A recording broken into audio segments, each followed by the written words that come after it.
बिजली सप्लाई की मअतली से निज़ाम जिंदगी बुरी तरह मुतासिर हुआ है। अस्पतालों से लेकर इंडस्ट्रीज तक मामूलात धर्म भरम हो गए। अस्पतालों में भी मुश्किलात का सामना है। मुख्तलिफ शहरों में मोबाइल और इंटरनेट सर्विस भी मुतासिर है। लाहौर में ऑरेंज ट्रेन सर्विस बंद हो गई। कराची में पानी का बहरान पैदा। बिजली के तरसीली निजाम में खराबी के बाइस निजाम जिंदगी दरहम बरहम हो गया। अस्पतालों से लेकर इंडस्ट्रीज और कारपोरेट सेक्टर तक सब मुतासिर। मुख्तलिफ शहरों में मोबाइल और इंटरनेट सर्विसेज भी बुरी तरह मुतासिर हैं। लाहौर में ऑरेंज ट्रेन का पहिया भी जाम हो गया। शहरियों ने मुल्क भर में बिजली के तात्तुल पर मुश्किलात तो ये पेश आ रही है सर। सुबह 7 बजे की लेट गई, अभी तक लेट नहीं आई।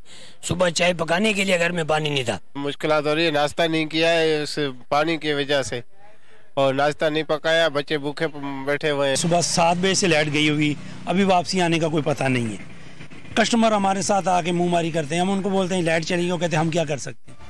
मुल्क भर में बिजली के बड़े ब्रेकडाउन से अस्पतालों में बिजली की सप्लाई मुअत्तल हुई तो बेशतर अस्पतालों ने मुताद्दिद ऑपरेशन मुअख्खर कर दिए।